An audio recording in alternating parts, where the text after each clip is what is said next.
Hi friends, we are talking wreath frames today because a lot of you have been asking, what am I making my wreath frames out of? You've noticed that I'm using things that you can't quite tell what they are, but they're definitely not what we're used to seeing for a wreath frame. So glad that I've received this question because it's one of these types of videos that I would have never thought of putting out there to talk about and to show you. So I'm really glad that you guys are so willing to ask me questions about what I'm doing and what I'm basing my work on. So here are some examples of the wreaths in question that we're talking about today. I design on very similar frames for both dried work and also for my fresh Christmas wreaths. So this is applicable to both types of wreaths. You can see here that something that my dried and my fresh wreaths have in common is we're looking right now at asymmetrical or crescent shaped wreaths where we're leaving a part of the frame exposed. And the reason for this, well, it's trendy, it's been a popular look, but one of the things I love about it is because it highlights also the beauty and elegance of the wreath frame itself. Now, it wasn't always something that I was going after to make because when I stepped into this scene of this asymmetrical wreath trend, a lot of the wreaths that I was seeing were basically being made on those chunky wreaths that you can find at the craft stores or at the wholesalers. And they really have a much thicker look. And I actually personally just have never found those to be very attractive when we're leaving them exposed while trying to create a beautiful piece of artwork to hang on a door or a wall. I just felt that the thickness of that frame really subtracted or detracted from the beauty of the overall composition and really took away from the beauty of the floral component of the wreath. I set out to try to figure out a way to do wreaths differently. I don't like to be doing what everyone else is doing. And for whatever reason, I decided to try to figure out something that I liked better. So enter in these thin and slender wreath frames. This is the thing that they have in common. But what you're seeing here are wreaths made on various materials because I'm really flexible with what I'm willing to use for my wreath frames.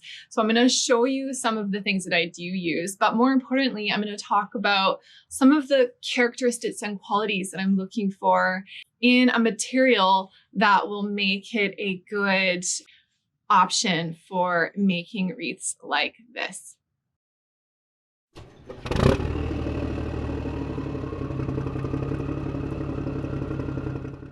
So hi everyone, welcome to Florist on Farms channel. My name is Marie Van Holzentop and I am a florist turned farmer florist that now grows my flowers for my designs. And when I started growing my own materials to be using in my own designs, I discovered something very compelling about doing floristry this way. So even though right now this is a part of both my lifestyle as well as a small side business for my family and myself, I think that the magic that lies within sourcing your own materials, foraging, working with what's available to you seasonally, all of those things are things that really excite me. And even if I come to the point where I'm not doing this for a business anymore, I think that I will always be involved in this version of floristry, even if it's just for myself or to gift away to the people in my life, because there's something so special about it. So I'm standing on our back patio here, surrounded by part of one of my gardens. This is part of my perennial cutting garden. We keep this bit a little bit more formal because we like the look of it over here, but my gardens extend beyond. I'm growing on about a 1/4 acre. You can see a couple of commercial greenhouses in behind, and then there's even a huge flower field that you cannot see that's beside them. And the reason why I'm pointing out my setting is because it's so applicable to this video, because one of the major things about what I do and what I do for my wreath frames is I'm often working in a very practical way. Being a farmer florist or using and growing one's own flowers for one's own garden, sourced floristry, is actually very practical. It's looking at what materials I have on a given day that are available to me, that I'm surrounded with. And sometimes it comes down to using things that I just needed to pull out of the garden, and I'm pulling out a plant, and so I'm going to trim the flowers and hang them up to dry because why waste them? So you see where I'm going with this, I hope. And I'm bringing this up just because at the end of the day, what I'm really hoping to do with what I share with you on this channel is not only inspire you, not only show you beautiful florals and cut flower gardening and show you what I figured out, what works for me, but also to give you the tools so that you can also go out and explore some of these things for yourself. Because a whole lot of what I do now, I never learned working in the flower shop. I never learned it growing up on a commercial cut flower farm. I never learned it managing huge bouquet crews that made hundreds and thousands of bouquets in a given day.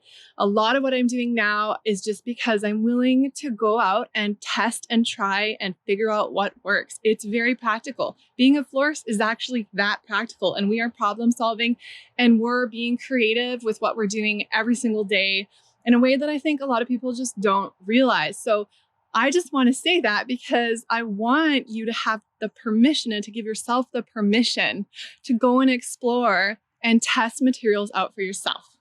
So we're here in the garden, and I'm going to start here because a lot of my recent discoveries in wreath frames actually started here in this garden. So behind me over here, I have an old apple tree. This is an old Gravenstein apple tree, and it hangs over one of my cut flower gardens. And we had to prune this tree this year. We were cutting a lot of the branches that shoot straight up towards the sky that we know aren't going to be productive. I started making materials out of those branches. We had a huge pile of branches here. We hit the tree pretty hard. And I was making things like this trellis here for my sweet peas. I was just making things that I thought would be beautiful in the garden that would also offer structural supports where I needed them. And I kind of realized at some point how supple and bendy the branches from the apple tree were. And so I tried shaping them into some wreath frames, and they actually worked quite well. So again, it's an apple tree. It's not something that I would have ever thought to go out and harvest to make a wreath frame. But the fact is that we're on a farm, we're producing materials, and it just so happened that those thinner branches worked really well for some wreath frames. So here are some wreaths that I made on apple tree base that you can see here. So that brings up one of the characteristics that I'm looking for when I am designing or crafting a wreath frame, and that is that it is bendy. So I'm really looking for twigs or branches that are long enough, but also bendy enough that I can form them into a circle and wrap them in around themselves, that they're flexible enough that they can do that without cracking or getting bends in them. And that is one of the keys, because not all of the branches that I have tried to use that were bendy were also able to not get a crease in them. Sometimes I've worked with materials that seem like they would be good, but then as I started to work with them more, they would get corners in them. And I really don't want corners and bends in my wreath frame. I want it to be circular.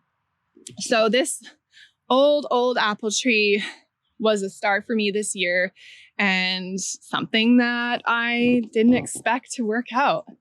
Okay, so we're still in the garden, and I'm right near my forsythia, and I just want to point this out because look how bendy these stems are. I need to come in here and prune back my forsythia, and so I've been kind of taking note of how bendy and malleable these long stems are. They have a nice length, which is great because it's really nice. Like, one of my favorite materials to work with to make wreath frames is grapevine.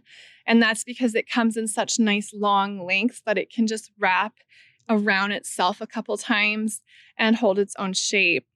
So I do really like it when I've got enough length on it that I can do that and I don't have to start tying my parts of my wreath together. But I will show you some wreaths where I've worked with shorter materials and how I fasten them together. So I have not tested this one, this forsythia. I have not tested this for frames, but this is going to be one that I will be testing soon because it seems very, very easy to maneuver and very nice long stems and easy to get the leaves off, the foliages off as well.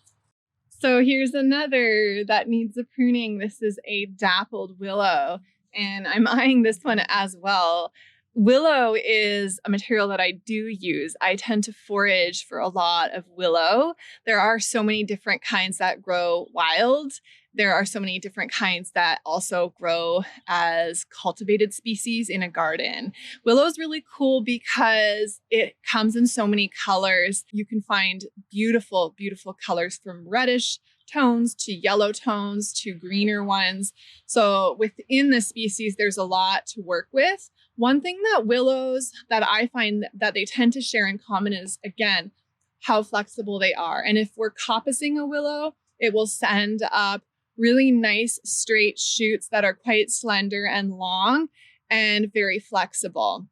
A lot of the willows that I'm finding are actually willows that grow on the roadsides in my area that the township mowers will mow down, and especially in the spring they'll hit them, and so they're naturally just being coppiced over and over, and so we're getting these nice, beautiful, usable stems. So I'm just climbed into my hedgerow for a minute to show you just on the roadside here. This willow here is one that I'll be gleaning from eventually as it's been mowed and now it's coming back. One thing that I have found with willow is some of the types are sappy, which I don't really like, but it does go away as they dry. This willow here is quite flexible, and I know that willow is quite durable as well. So along with flexibility, one thing that we really need to consider when we're choosing materials to wrap into a wreath frame is its strength, because if something is too soft and thin, it's not really going to hold well. Dried flower wreaths are a little bit different because they're so much more lightweight. But as soon as you start to apply any kind of weight on a frame, unfortunately, I have found this out the hard way. Sometimes the frames will sag because they're just not strong enough to withhold that weight. So if I'm making fresh Christmas wreaths on frames, I really need to keep that in mind and use enough twigs or use a strong enough one that's not going to be too soft. So one type of willow that I have used in the past that has a bit of that problem are weeping willows, where I've gathered those nice thin slender strands of weeping willows. And that's just one that I would have to be careful with if I was using that fresh for a Christmas wreath where it's holding more weight. Just behind me here is another willow that I think is so super useful to have for a cut flower garden. This is curly willow, and I use this one a lot fresh for its beautiful curly twigs in arrangements. Goes without saying, for any of these species that I'm using, it's a lot easier to be harvesting any of these things during the winter when the leaves have had a chance to drop and before they've started to regrow in the spring, so that you could just be harvesting bare wood. These are really fun. The curly willow will create a really interesting and curly frame, for lack of a better word. The frames are really beautiful because they have a lot of organic and curvilinear movement. Whether you want that in your frame, that's always an artistic choice. Sometimes what I'll do is combine a wreath frame. So I'll have a regular willow or a regular base, and then I'll wrap some of the curly twiggy bits around it just for that extra beauty. The curly willow on its own isn't always strong enough to hold, for example, a heavier wreath component like a Christmas wreath, but it's great for the dried wreaths. But again, if I'm using it for Christmas wreath, that's where you'll see where I'm adding it in as kind of another component wrapped around the original frame. But it's very pretty, very fun to work with, especially if you're wanting to explore really organic and whimsical wreath frame shapes. So now we're done with the gardens. We're gonna head into my woods to go foraging. And so I just want to point out that we think a lot about foraging carefully here. We also grow and put a lot of effort into farm side projects, I suppose, that are beneficial to wildlife and to pollinators. So besides the fact that I grow thousands of flowers, and at any given point, there are flowers available for pollinators, I also just want to mention that we have a hedgerow that we have put in that's about, I think, a couple 100 feet, filled with native species of shrubs and a lot of flowering shrubs and fruiting shrubs to create habitat for our pollinators. We also have been working in our over 10 years here on this property to get rid of invasive weed species and do some remediation. There's a riparian zone that runs through our property. It's basically this belt that you see behind me, and we're very mindful and we're learned enough to not get too close to our riparian zone and cause damages. So between my Bachelor of Science degree in environmental sciences, Steve actually also has a lot of education in natural resource management. Before he ever became a teacher, he was in forestry. And so between the two of us, we actually are really mindful. I just feel like I need to put that disclaimer on there because I think it's important if you're going to go out foraging that you are being careful where you're doing that you're also not doing that illegally. And so I just always want to point that out. The context of what I'm working within is the way I view our wooded area is that it's also a productive area. And in as much as I take from the area for my floral design, for my sustainable floristry, for example, I'm in the Pacific Northwest. We harvest a lot of moss out of our forest because here in our forest, it's a very renewable resource. But as much as I'm taking, I'm also replacing, and we're also cultivating this natural space just as much. So let's head into the forest. I'm going to show you one species that I've been using lately this year that has worked really well. And it's a native shrub species called Omlaria cerasiformis. So I'm just gonna go and find us a good specimen. Please don't mind all of what looks like garbage and debris. Summer has just ended. That is our giant slip and slide that we set up for our kids, for their friends. Summer has just ended. The kids have been in school this is only their second day, full day of them in school, and me trying to remember what it's like to be a work from home mom that's doing the school pickup and drop off. And so I'm diving back into work mode, but there's sort of like kid summer debris all over this place, which is pretty awesome. This is Omlaria cerasiformis, and it's a beautiful native shrub. One of the really special things about this one in a natural area is that it's one of the first things to bloom and then green up with a beautiful bright green color in early spring. You may recognize this one because I also will use this one in my fresh bouquets. I'm enjoying this species this year for wreath making. You can see I cut a couple of stems. One of these is really, really long. I find this one to be a good option. It's supple and bendy enough, but most of the time it's not going to crease or get a corner or in it from working with it. And I like the color. Most of my wreaths I prefer to have kind of like a neutral grayish color. I don't really love always when they have a really red or bright tinge to them. So I really like the color of this one, which is one reason why I tend to gravitate towards this one. So I'm going to leave these stems here and we'll come back with those to the studio later I guess I need my clippers later to put those together into a frame. But I thought I'd just take a little walk and see if there's anything else that could also be working. We may find things, we may not. This is a completely exploratory mission. Here's one. This is vine maple, also a native plant in Southwest British Columbia where I live. And I have used young big leaf maples before that, again, had been coppiced by a city mower and were growing nice and tall and straight. And the cool thing about them is that they were bright green. So here's the wreath that I made on those. It's actually really striking. A little bit harder to work with though, a little bit harder to fashion into a nice circle. But again, this one here, this vine maple, see, I've just rolled it into a circle here. And it actually seems quite willing to be doing that. So that's really interesting. So maybe we'll grab one stem of this one as well to try that out in the studio. Add that to the pile and keep going.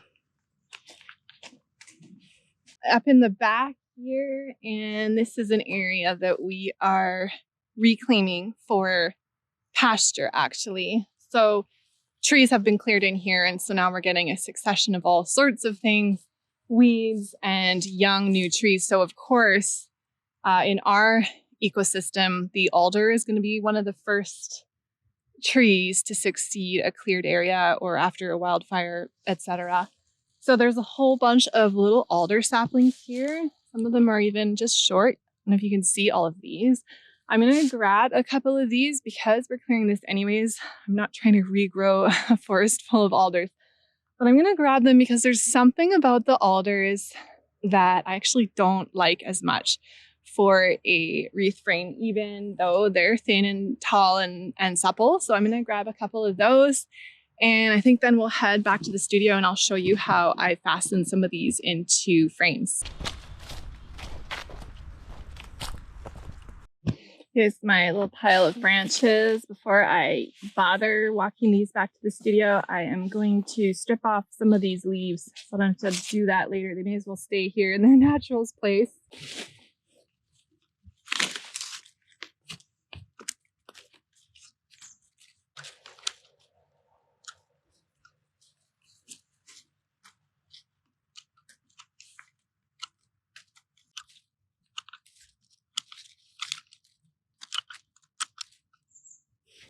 Right, let's wrap some of these frames. For tools, I have a roll of sisal or jute. I prefer to try to use compostable materials, but wire also works. A pair of scissors and my clippers. We'll start with the Omlaria.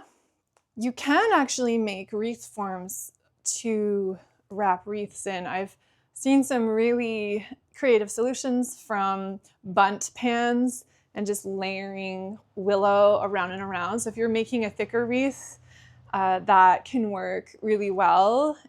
In this case, of course, I'm going for a more slender wreath, so I still like to wrap them by hand, and I also just like that woven look, which you'll see as I go. So I'm going to take my longer piece of Omlaria here, and on the thicker end, I find it helpful to kind of just bend it in little increments to sort of loosen it up and get it used to the idea of being made into a circle. Usually I have this tucked against my stomach while I work, kind of use my body to sort of hold it. So it's a little trickier like this, but we'll try. So I do kind of usually have a ruler out or a measuring tape out so that I can hit the sort of size diameter that I want. So you're gonna get to the point where you cut such a thick piece on the thicker end that it's not really gonna wanna bend and it wants to be more straight. There comes a point where you just trim that part off because it's just not gonna behave. It's not gonna work with you the way you want. So now I have that I'm holding my end together there. I'm just gonna grab my other end and just weave it, the thinner end, weave it in, under and through or over, basically just weave it around because as I mentioned, I really like this woven look that I get, this sort of braided look. So I'm just gonna wrap that around until I get to the end. And I don't really like having a thin part on that. Like I really like to pay attention here to my diameters and either have a nice variation of them or like multiple ones, or in this case, if I just have two, I'd want them somewhat similar. So I've just woven it onto itself. Now I could leave it here and tie this off, or I could add another piece. And if I'm adding another piece, I'm going to start on a similar side as the first time, because I'm going to be mindful of where the ugly side is on this frame doing it this way. And I'm going to want to ultimately hide that. So again, just tucking that on and just start weaving that over. And now I'm starting to make a real beautiful braided shape. But quite often, a lot of my frames will just have a really minimal look. I really like that kind of minimal look. You can see here now it's gotten so thin that it's cracked and broken. So that's a sign that that's the end of my bit there. That's as far as I can go with it. And again, keeping in mind where the ugly side of this frame is going to be, that doesn't bother me because this is all going to be covered up by the floral component. So now I need to tie this on because these are not grapevine and they aren't going to hold themselves together. So what I do is just tuck a piece of sisal, hold it down with my thumb like this, wrap tightly around, very tightly. The nice thing by doing this is it sort of will hold itself together, and then I can tie it off by myself if I'm the only one working, which I usually am, and I don't have a helper. I can tie this off. And so I'll double knot that. But first I'm going to come down here before I let go, and I'm going to tie this one off as well so that I don't lose my whole shape here. And what I find is if I only were to tie this one time, what's going to happen is the frame's going to want to flex at that binding point, and it will be a funny teardrop shape and not actually a circle. So I'm going to tie it enough times that it's going to hold its shape in a rounded form. Basically, the sisal is going to force that shape. I do use sisal, as I mentioned, and the thing about using the sisal in this case, I feel comfortable in the strength of it because I know that I'm going to be coming along again as I tie my flowers on and tying tons and tons of multiple wraps of sisal all around here as I tie my flowers on. So it's going to reinforce the strength of this. And this is too where I'm making decisions. Like, this is a very uniform frame. I could also loosen up the spacing on these as I go. I could create pretty little gaps in the frame like that as well. It's all choice, and I probably do it different. Every time I make a frame, I probably change it up again and go for a different look. So you can see this is pretty nicely circular at this point. This is where if I have stubborn straight ends, I'm going to come along and just trim those. In this, along basically that angle I'm going to hit is just going to go flush with the side of my frame so that it doesn't stick out as I'm wrapping. It's kind of consistent with the shape of the frame. I could also trim off these ends of my sisal, but I don't really feel it's that necessary because I'm going to wrap over all of this anyways. So there you go. Moving into some other materials. So this is the maple. What was this? Vine maple. I damaged this one a bit when I was trimming the ends of the little twigs off. You can see here. So this is going to create a weak point, but we'll just carry on for the sake of demonstration purposes. So again, actually a pretty nice long piece. Same idea. And what's fun about this one is it's this lovely green color. So we'll see how this one does. This end of it is pretty rigid, so I may not be able to go right up to the end here. But essentially the same thing. I'm just going to grab that end, pull it through. I often will do these if I'm doing these in advance for like my Christmas wreath run. I'll just do these while I sit by the fire one night. I'll cut things in the day and just work on them later. So that'll actually, I could probably use this because I could probably cover this piece and start my wreath component up here and have this all covered. That's actually, I love the green color, so that's actually come together quite easily. I would be happy to leave that as just the 2 strands for the beauty and the simplicity of that. The fact that my frames are compostable doing it this way. So, you know, eventually someone might want to get rid of their everlasting wreath. You know, eventually they start to fade and change. And so I do love that I know that these are wholly compostable, and I'm pretty happy with that. And it's actually really rigid and quite strong as well. So I just wanted to talk about that last type of stem twig tree that I grabbed, which is the alder. These feel really beautifully supple. Here's the thing about these, and you may have noticed this about the maple as well. Sometimes when I try these materials that have all these little sprouts off of them, which like a coppice willow wouldn't have, the coppice willow will just send up those nice clean straight stems where the leaves grow right off of that plant. So sometimes with things like this, I don't like incorporating these little stems.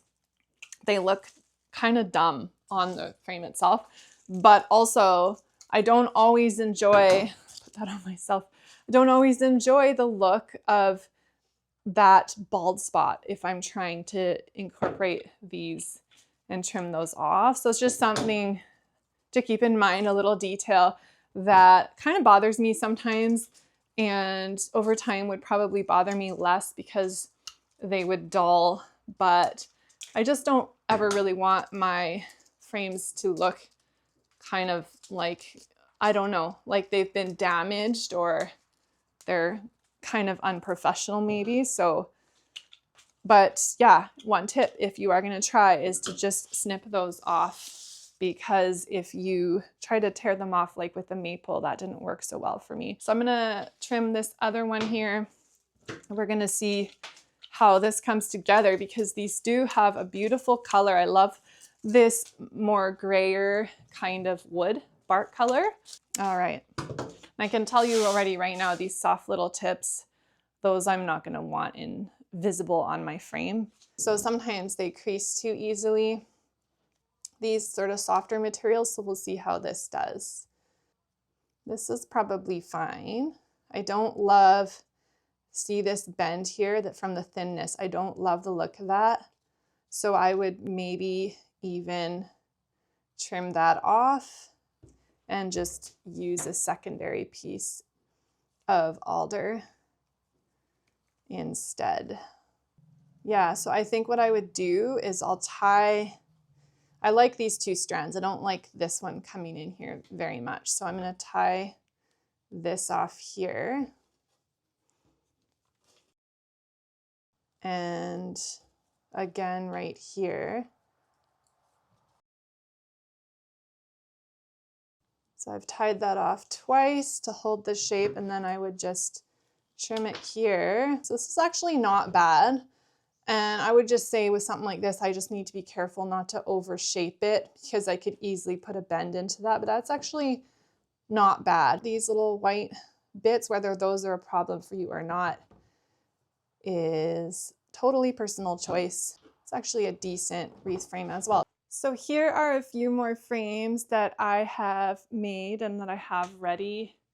Different materials. These are all from a workshop that I did. I will add these to the table so you could see. So this is what I was talking about the color. Look at how red these are. These are made out of a willow, just a wild willow that grows around here.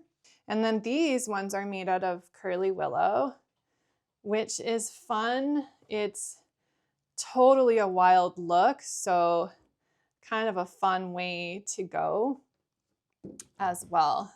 So there you go. I hope this answers all of your questions about how I make my wreath frames. And let me know if you have any additional questions or comments that were sparked from this video, or if you have any suggestions. I would love to ask you a huge favor as well, because we are, all of us, placed in various places around the world, and so we're all working with different ecosystems and different materials that are readily available to us. So please, if you do anything like this and if you found materials that work for you, I'd love to hear what's working for you, and if you could include your location as well. what country you're in, what state or province you're in. That would be super helpful, I'm sure, to all of us. And we can maybe kind of create a bit of a resource in the comments thread on great materials for creating beautiful wreaths. Here's some inspiration for you as well as you go out and forage for your own wreath frames. This is a wreath I recently made on an Omlaria cerasiformis wreath frame. So gorgeous. So thanks for watching, and I look forward to seeing you next time. My kids are back in school, and I am so excited to still have a month of really good growing season to record things with you and document my life and share helpful tips as well. So thanks for being here, and I will see you next time.